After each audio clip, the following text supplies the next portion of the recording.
Is Ukraine older than Russia? The answer is actually yes and no, and let me explain why.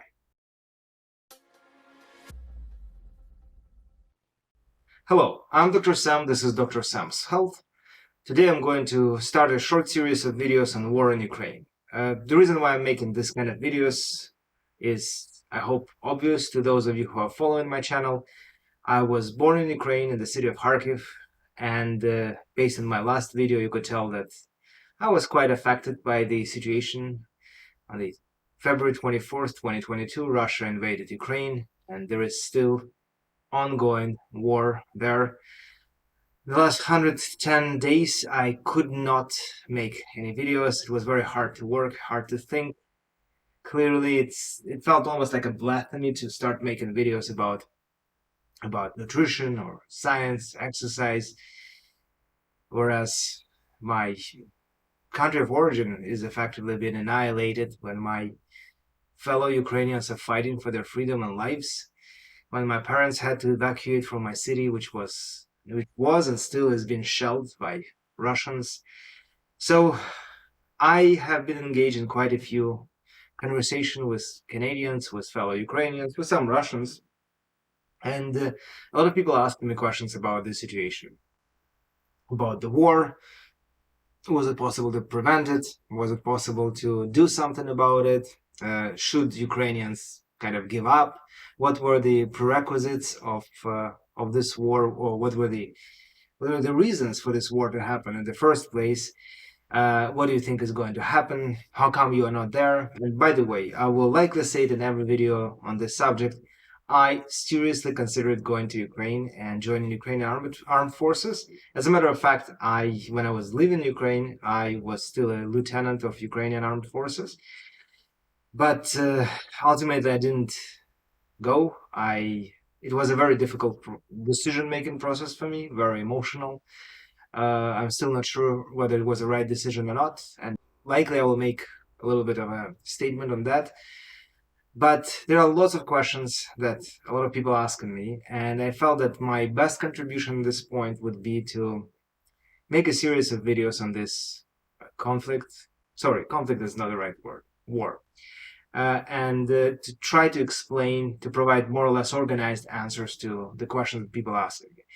So I'll definitely talk about what happened in my understanding, how come that the situation turned out to be the way it is right now, how come that Russians decided to invade, how come that Russians failed effectively to conquer Ukraine quickly, what were the factors leading up to that, was it preventable or not. I'll say several words in Putin in due time, my understanding of what's going to happen, and I think that I will start this series of videos with a very short introduction into Ukrainian history. By all means, I'm not a historian. By the way, I think it's a good time to provide my regular disclaimers. I'm a medical doctor, I'm a psychiatrist. I do not give any kind of medical advice here, just purely educational videos. I also do not want to offend anyone's feelings. I don't want to sound like know-it-all here. I am just providing my personal understanding and interpretation of the recent events and of Ukrainian history in the case of uh, this video. So a lot of people were asking the questions, as I said, and I think that it is important to understand the ancient history of Ukraine and modern history of Ukraine, because in my personal opinion, these are two very different Ukraines, for starters. And sometimes I notice that people are actually surprised to learn that Ukraine is older than Russia, or that Kiev is much older than Moscow. There is even an expression, Kiev is the mother of Russian cities, which might sound quite odd for foreigners, but we all, like Slavic people, Russians, Belarusians, or Belarusians, uh, Russians know that it is true, and let me explain how it all worked out over the course of centuries.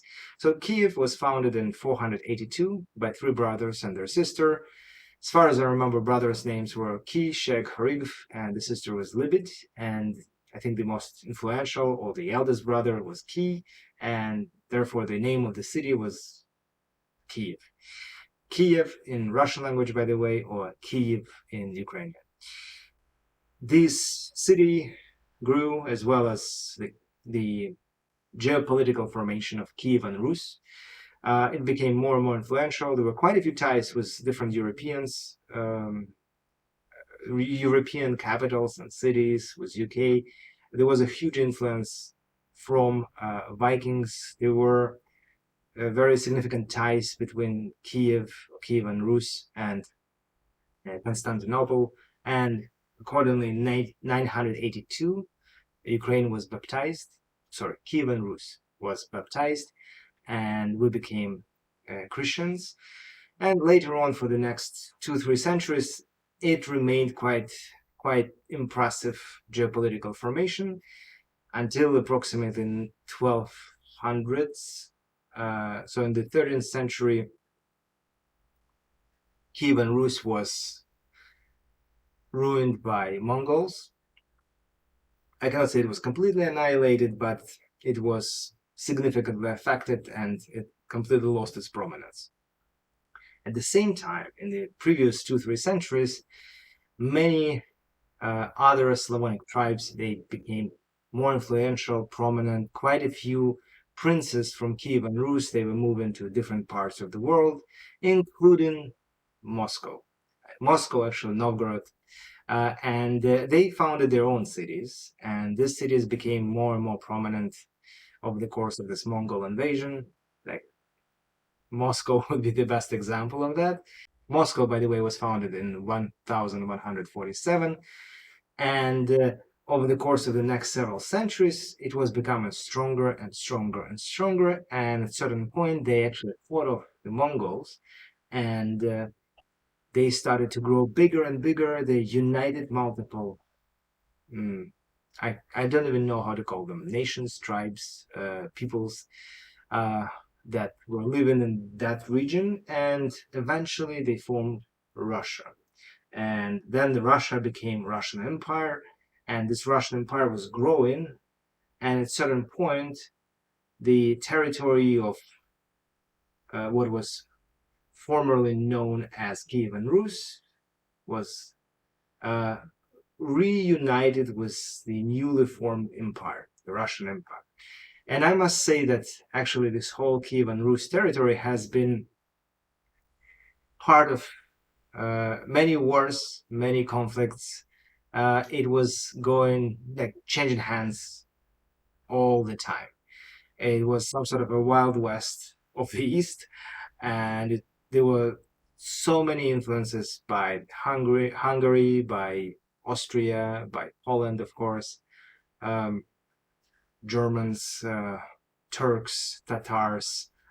Modern Crimea used to be the area of like ancient Greek policies and so on. So the history is very complicated, and my point is that Kiev and Rus was very influential around, I don't know, 900s to 1200s, and then it was not completely annihilated, but it lost its prominence. And whereas the other center of Slavic culture, let's call it this way, which later on became Russia and Russian Empire, emerged.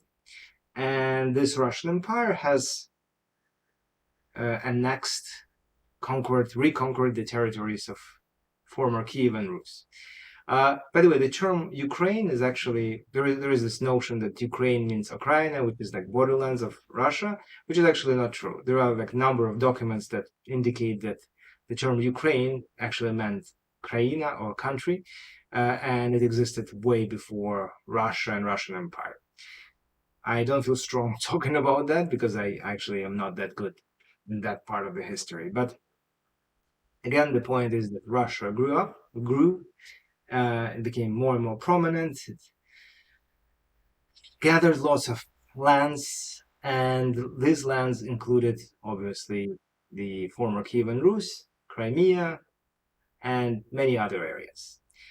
In 1917, during the revolution in Russia, or the Russian Empire effectively collapsed. Bolsheviks came to power, and at the same time, during this times of calamity in the empire, Ukrainian People's Republic was founded, and it existed for,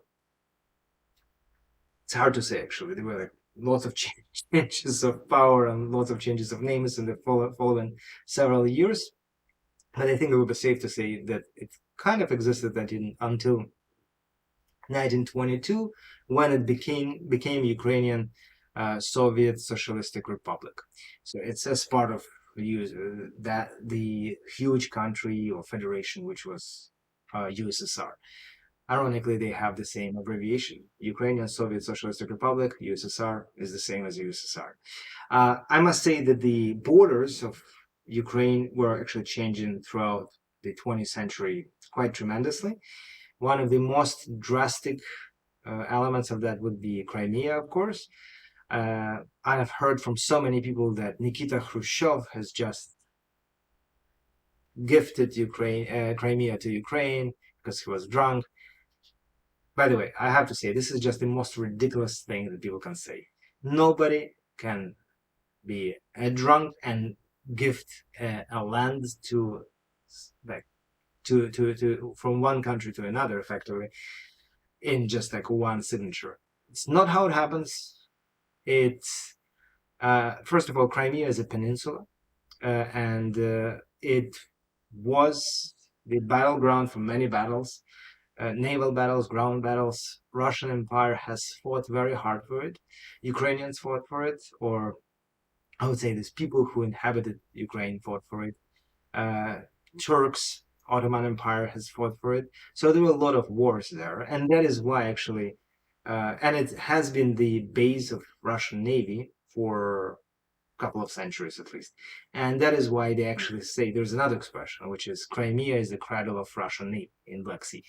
So in 1954, Crimea was indeed kind of passed to Ukraine, and the main reason was economy. It is a peninsula, which obviously it's very hard for a peninsula to survive economically without contact with the mainland, and Ukraine was that mainland. So they just attached, or I don't even know what would be the right geopolitical term for that, but Crimea became part of Ukraine. And it must be noted that Crimea was like autonomous Republic of Crimea as part of Ukraine. So the reason for that was pure economy. It was not a drunk gift from Nikita Khrushchev. It was actually a very reasonable geopolitical move. My point is, actually, I will make 2 points here. First point is that Crimea, being a cradle of Russian Navy and being heavily influenced by Russia over the course of at least 2-3 centuries, obviously was pro-Russian for most of the time. They were not, to my understanding, they were not particularly happy with Ukrainian language, with being part of Ukraine when Ukraine became independent. And that is part of the reason why Crimea was taken by Russians without any shots fired, effectively. I know that a lot of people will be upset with me saying this. Again, this is just my opinion. The second thing is, obviously, during all this wars, reconfiguration of Ukraine, there were lots of moves of population. There was World War I, there was a revolution, there was World War II, there was artificial famine, Holodomor in 1930s, 1932, 1933. There were quite a few nationalistic movements over the course of the past century and a half, particularly in Western Ukraine. There were lots of waves of Russification by Russian Empire, then by Bolsheviks, then by Stalin. People were moving lots of Russian-speaking people, Russians, into particularly Eastern Ukraine. There were lots of waves of, I don't want to use the word nazification or nationalization, but I actually cannot come up with the right term. But there was a huge uprisings of nationalistic movements, sometimes very peaceful, sometimes very militant, but these things were, they took place in Ukraine, particularly in Western Ukraine.